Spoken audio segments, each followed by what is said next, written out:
Agora vamos ver alguns exemplos de expressões que não são polinômios, tá? Bom, esta primeira expressão que nós temos aqui, 2x mais 3 sobre x quadrado mais 4 sobre x, perceba o seguinte, pessoal, 2x mais esse 3 aqui, ele pode multiplicar 1 sobre x quadrado.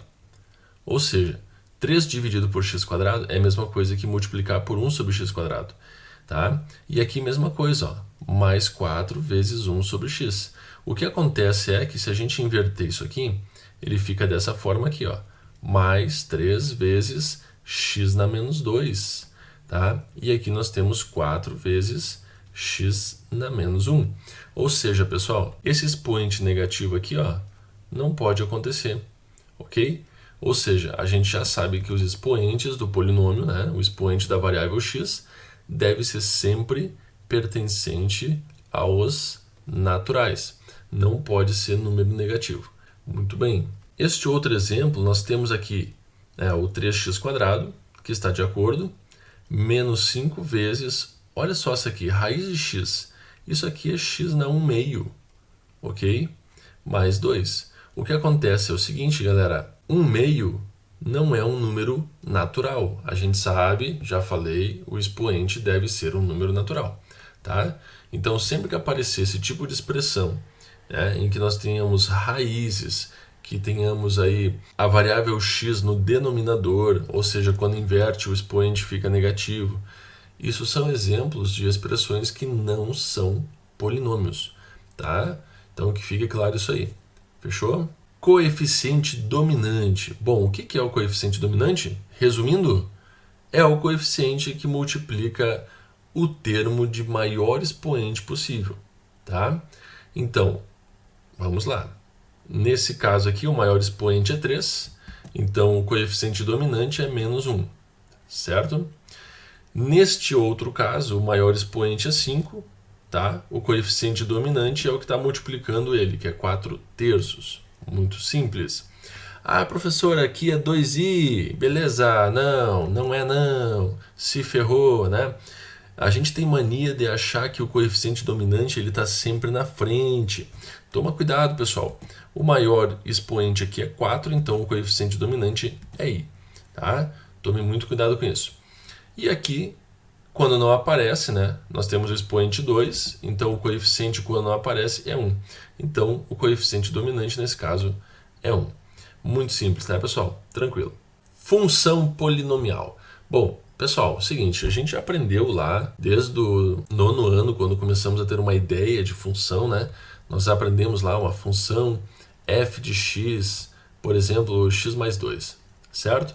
A gente aprendeu que a função f, ela ia dos reais nos reais. O que significa isso?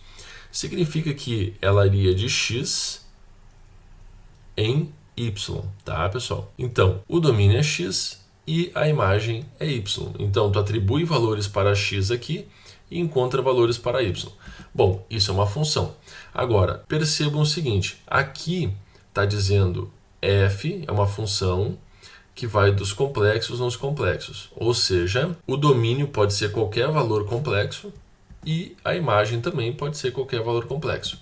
Tá? E eu gostaria de salientar a diferença de 3 coisinhas. Vamos lá.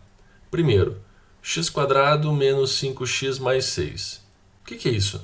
Ah, isso é um polinômio, certo? E se eu pegar e igualar esta expressão, que é um polinômio, igualar a zero. O que eu tenho? Uma equação polinomial. E se eu colocar este polinômio em função de x, eu tenho exatamente uma função polinomial.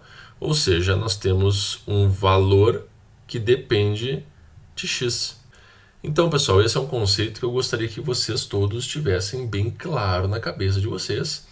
O que é um simples polinômio, o que é uma equação polinomial, ou seja, igual a zero. A gente está querendo descobrir qual é o valor de x que torna essa expressão igual a zero, né? E nós temos uma função polinomial, ou seja, nós queremos aqui descobrir qual é o valor dessa expressão de acordo com o valor de x, tá? Maravilha, são 3 coisas diferentes. Então vejam bem, nós temos aqui f de x, 2x menos 1 é uma função polinomial do primeiro grau, ó, o expoente aqui é 1.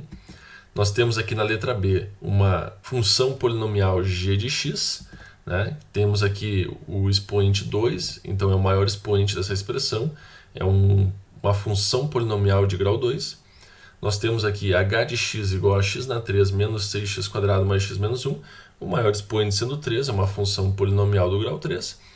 E nós temos na letra D, x na quarta menos x². Olha só, nós temos aqui o maior expoente, que é o 4. Então, é uma função polinomial de grau 4. É bem simples, tá? Não tem mistérios aqui. Se o grau, pessoal, de uma função polinomial for 0, então ela é uma função constante, né? Vocês estudaram lá no primeiro ano, né, a função constante, ok? Ela não cresce nem decresce, né? Se for olhar o gráfico dela, nós temos o eixo do x, o eixo do y, e o gráfico dessa função aqui passa exatamente no eixo do y no 2, e ela é constante, ou seja, ela não cresce nem decresce.